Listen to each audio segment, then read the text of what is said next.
Dua pasangan calon gubernur dan wakil gubernur Sumatera Utara, Bobi Nasution Surya dan Edi Rahmayadi Hasan Basri Sagala, kembali adu program dan gagasan untuk meyakinkan warga Sumut pada debat kedua pemilihan gubernur Sumatera Utara 2024 yang digelar Rabu malam. Bahkan Bobi Nasution dan Edi Rahmayadi, kedua calon gubernur Sumatera Utara, terlibat debat panas dan saling sindir mengenai program dan kebijakan masing-masing. Di antara topik yang jadi perdebatan adalah soal transportasi umum dan jalan rusak. Transportasi massal ini harus kehadiran pemerintah untuk ikut serta menyiapkan ramah lingkungan yang bersifat polusi yang harus kita perhatikan. Perbaikan jalan-jalan yang harus kita perbaiki, mana jalan itu jalan provinsi, jalan kabupaten kota, dan jalan nasional. Ini harus jelas. Jangan nanti berbicara jalan itu sampai ke desa-desa. Jalan desa pekerjaannya kepala desa, pekerjaannya kecamatan, pekerjaannya kabupaten, bukan urusan gubernur, tapi gubernur mengkoordinir untuk tercapainya itu. Wali kota, bupati harus ikutin benar, jangan sembarang mengatur merubah yang akhirnya kemacetan dan kesulitan rakyat di dalam menjalankan kehidupannya sehari-hari. Mungkin Pak, rumah Bapak di Johor bisa naik bis listrik dari Pemko Medan, mungkin Pak, bisa lihat Pak. Dan ke depannya ini akan kita tambah, di Medan akan kita tambah seluruh bis yang ada di kota Medan, nanti setelah tanggal 24 kita ganti bus listrik semuanya. Jadi nggak perlu 5 tahun Pak, ini akan kita lakukan. Kalau mau disampaikan, tadi mau disampaikan moda transportasinya, saya yakin kalau sekarang dikasih moda transportasinya, 2 bulan moda transportasi itu hancur. Kenapa? Karena jalannya pun hancur. Kayak mana mau moda transportasi? Oleh karena itu, ke depannya infrastruktur harus benar-benar dijadikan keutamaan. Saling cecar juga terjadi dalam debat soal tambang. Edi Rahmayadi menyinggung Blok Medan, sementara Bobi Nasution menuding banyak tambang ilegal di Sumatera Utara. Di luar Sumatera Utara saja yang kami dengar kabar, kami dengar berita, ada mengurus tentang tambang-tambang yang khususnya di Maluku Utara. Untuk itu saya ingatkan jangan ganggu tambang, karena itu peruntukannya untuk rakyat. Mungkin banyak juga tambang-tambang ilegal yang ada di Sumatera Utara ini, dan dibiarkan sama Provinsi Sumatera Utara. Ini yang saya ketahui. Berbagai persoalan lain seperti penanganan banjir dan sampah juga jadi topik perdebatan antara paslon Cagup-Cawagup Sumatera Utara. Kedua paslon saling adu gagasan hingga saling sindir untuk memikat hati pemilih di sisa waktu 20 hari jelang pemungutan suara Pilkada Sumut. Seperti diketahui, saat ini elektabilitas pasangan Bobi Nasution Surya mengungguli pasangan Edi Rahmayadi Hasan Basri Sagala berdasarkan hasil survei Litbang Kompas. Dari survei yang digelar 22 sampai 28 Oktober 2024, elektabilitas Bobi Surya 44,9% dan Edi Hasan 28%. Sementara pemilih yang belum menentukan pilihan 27,1%. KPU Sumatera Utara akan kembali menggelar debat ketiga Pilkada Sumatera Utara pada 13 November 2024. Kedua paslon tentu akan memanfaatkan momen ini untuk memenangkan hati warga Sumatera Utara dan menentukan cagup-cawagup pilihannya pada 27 November mendatang. Tim Liputan Kompas TV.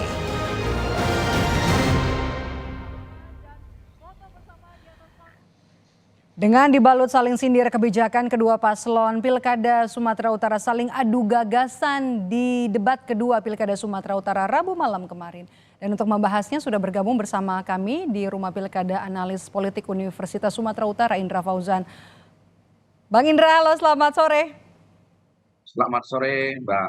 Bang Indra, kalau kita lihat debat semalam ini kan berlangsung panas, sengit, ada saling sindir, kemudian juga saling cecar. Bagaimana Anda melihat penampilan kedua paslon? Hanya isinya saling sindir, saling cecar, atau sebenarnya sudah sampai ke substansinya, atau cuma saling sindir saja keduanya? kalau dilihat dari debat tadi malam, mungkin secara substansi tidak terlalu menonjol ya. Di Mhm. situ lebih banyak bicara tentang sindiran-sindiran, kemudian juga banyak bicara tentang bagaimana kesalahan-kesalahan individu-individu ataupun kandidat-kandidat calon gubernur yang muncul. Misalnya terkait dengan pengelolaan keuangan, Mhm. tentang pengaspalan di depan rumah gubernur, kemudian bicara tentang blok Medan dan lain sebagainya. Nah, ini tentunya lebih banyak pada downgrading kandidat lain, Mhm. lawan. Secara substansi debat kita ingin melihat sebenarnya bagaimana persaingan daerah, kemudian bagaimana terkait dengan isu-isu pembangunan berkelanjutan. Memang terkait dengan misalnya terkait dengan mobil listrik dan lain sebagainya itu disinggung. Tapi kan bagaimana program-program nanti mereka yang akan mereka lakukan tidak terlihat begitu Jadi banyak. Anda melihat, belum sampai ke substansinya ya, hanya di permukaan saja meskipun terlalu banyak topik yang dibahas dalam debat? Ya, saya rasa terlalu banyak drama di situ ya, terlalu Oke. banyak drama di Mhm. antara kedua kandidat. Walaupun sebenarnya dari kandidat yang kita lihat mungkin Bobi lebih menggunakan menguasai isu ya. Dia Mhm. menguasai isu, kemudian dia menggunakan Mhm. data-data yang cukup akurat. Nah, dan ini mungkin menjadi catatan bagi Pak Edi Rahmayadi ya, karena dia bicara secara substansi tidak menggunakan data-data yang Mhm. begitu Anda bisa detail. lihat Bobi lebih siap, amunisinya sudah ada ya untuk menyerang, Ya, jadi rivalnya? jadi Oke. ini kan strategi-strategi masing-masing kandidat untuk bagaimana mereka menampilkan performa mereka di debat kandidat ini. Mhm. Cuman Oke. memang itu tadi kalau kita lihat ya substansinya masih masih kurang jelas ya karena terkait yang ditunggu masyarakat ini apa sih yang akan mereka lakukan nanti di 5 tahun yang akan datang. Mhm. Jadi kebanyakan program juga tentu implementasinya juga seperti apa. Mhm. Bicara jalan misalnya, selalu itu saja diputar-putar jalan-jalan. Tapi sementara bagaimana mereka akan mengeksekusi jalan tersebut? Apakah ini terkait dengan APBD di Sumatera Utara atau kemudian ada koordinasi dengan pusat Mhm. dan daerah seperti apa? Karena memang persoalan koordinasi antara pusat, daerah, dan Mhm. juga daerah-daerah di sekitar Sumatera Utara itu menjadi hal penting ya. Mhm. Karena dalam Undang-Undang Otonomi Daerah kan posisi gubernur itu tidaklah sebagaimana gubernur di masa yang lalu. Mhm. Jadi Oke. sebagai perwakilan di daerah, jadi mereka punya kewenangan yang cukup terbatas. Mhm. Bang Indra, Bobi Surya ini kan menyindir kebijakan Edi, di tingkat provinsi, kemudian Edi Hasan sebaliknya menyindir kebijakan Bobi di, Kota Medan begitu ya. Sepertinya memang jadi strategi kedua paslon yang memang sudah digunakan sebelumnya di debat pertama dan diulang lagi di debat kedua. Ya, kita bisa melihat seperti itu. Pak Edi kan petahana dalam konteks ini ya, dia Mhm. petahana, jadi wajar dia akan selalu diserang ya, karena kan memang menyerang petahana itu sangat lebih lebih lebih enak ya, Mhm. karena kan dia punya rekam jejak, kemudian yang ditanyakan legasinya seperti apa, warisan yang telah dibuatnya juga seperti apa. Mhm. Dan juga kan karena posisi Bobi Nasution sekarang ini sedang menjabat, jadi tentunya ada hal-hal yang apa namanya, yang dianggap ya tidak Mhm. sesuai, Apa itu yang ingin kebijakan-kebijakannya ya? dikerjakan oleh ya misalnya kan Mhm. infrastruktur kan banyak tuh, infrastruktur di luar itu kan cukup banyak yang dikerjakan Bobi saat ini ya, terkait dengan stadion, kemudian lapangan Merdeka. Nah, itu kan hal-hal yang ingin apa, substansi yang ingin kita Mhm. tanyakan. Tapi kan sebenarnya apa bingkai besarnya di Sumatera Utara ini? Selain infrastruktur misalnya, itu kan pelayanan yang memang kewajiban pemerintah. Tapi Mhm. bagaimana meningkatkan kualitas sumber daya misalnya, persaingan di investasi di sumut misalnya. Nah, Mhm. itu yang harusnya di apa, ditonjolkan. Mhm. Karena kan tidak Itu tidak muncul selamanya sama sekali di debat ya? iya, tidak muncul sama sekali bagaimana menarik investor misalnya. Apalagi misalnya Pak Edi pernah menyinggung tentang pariwisata ya. Tapi Mhm. kan pariwisata kita selalunya dari pusat. Investor-investor tidak masuk. Mhm. Gitu. Oke. Jadi kan pertanyaannya seperti apa strategi mereka nih atau program mereka Mhm. untuk menarik investor terkait dengan Oke. pariwisata, pembangunan dan lain Mhm, baik. sebagainya. Bang Indra, kita mau move on ke soal tambang, Medan yang kemudian juga dibahas yang menyeret nama Bobi Nasution, dibalas Bobi juga nih soal tambang ilegal di Sumatera Utara. Apakah Anda melihat, ada substansinya dari isu tambang di Sumatera Utara ini? Memang persoalan ya di isu tambang Sumatera Utara misalnya di daerah Mandailing, Natal ya di beberapa daerah itu menjadi persoalan-persoalan yang menjadi titik titik tolak lah ya dari persoalan pertambangan Sumatera Utara. Tapi kan persoalan pertambangan ini tidak hanya soal persoalan perizinan ya, tapi juga bagaimana penambangan itu mampu mensejahterakan masyarakat atau tidak. Selama ini kan pertambangan itu selalu memunculkan konflik di masyarakat. Nah, tadi malam kita tidak melihat seperti apa strategi-strategi atau program-program terkait dengan pertambangan, selain dengan isu-isu pribadi, misalnya terkait dengan itu tadi ya, Blok Medan dan lain sebagainya.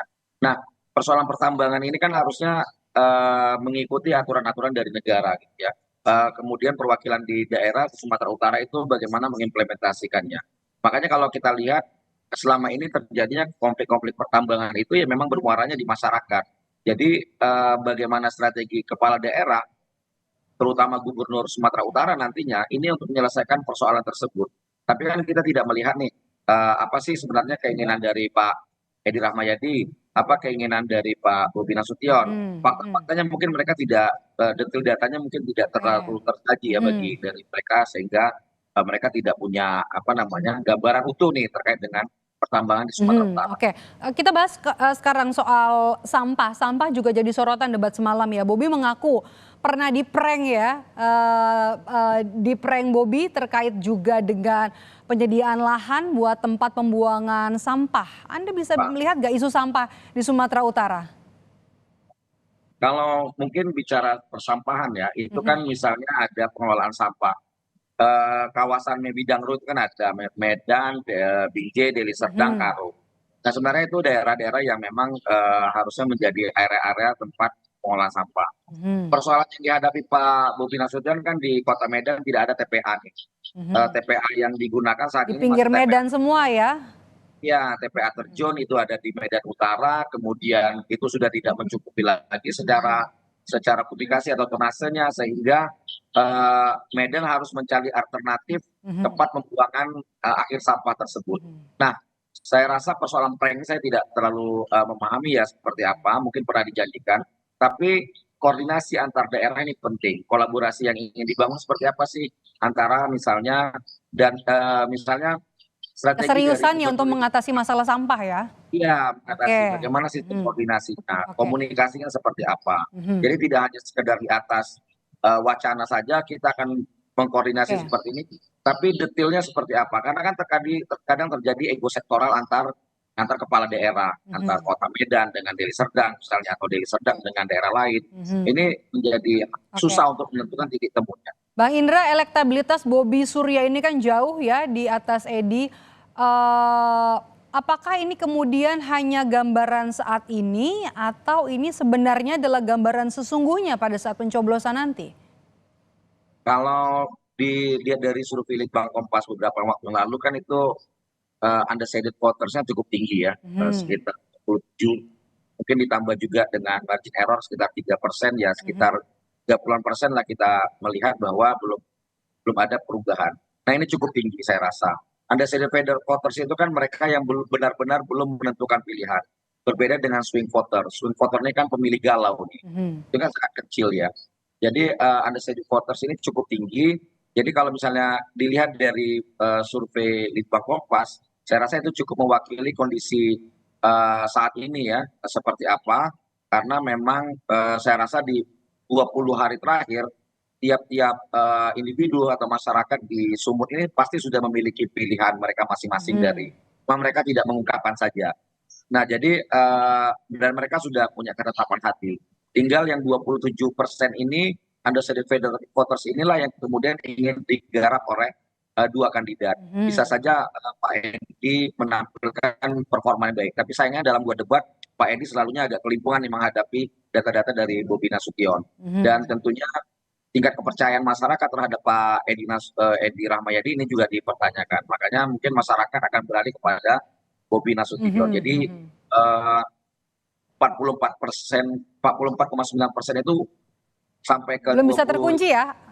Iya, jadi saya rasa Oke. mengejar ketertinggalan elektoralnya agak berdarah-berdarah lah. Masih berdarah-darah istilahnya begitu ya. Oke, Ya. Bang Indra, ini kan masih ada sisa waktu 20 hari lagi, pas 20 hari lagi sampai nanti hari pencoblosan. Apa yang kemudian Anda perhatikan agar bisa dilakukan oleh kedua paslon untuk memperkuat posisi masing-masing, memperkuat elektabilitas dan kemudian menjaga agar suara mereka tidak tergerus? Ya kalau dilihat dari peta persebaran ya yang disebar oleh berdasarkan dapil yang disebar oleh Litbang Kompas, tentunya daerah-daerah itu hampir semuanya dikuasai oleh Bobi Nasution dan ini menjadi tantangan yang sangat sulit bagi Edi Rahmayadi. Tinggal bagaimana mengoptimalkan isu, kemudian juga mengoptimalkan kantong-kantong suara, basis suara Pak Edi. Selama ini Pak Edi kan punya basis suara di Labuan Batu Raya ya.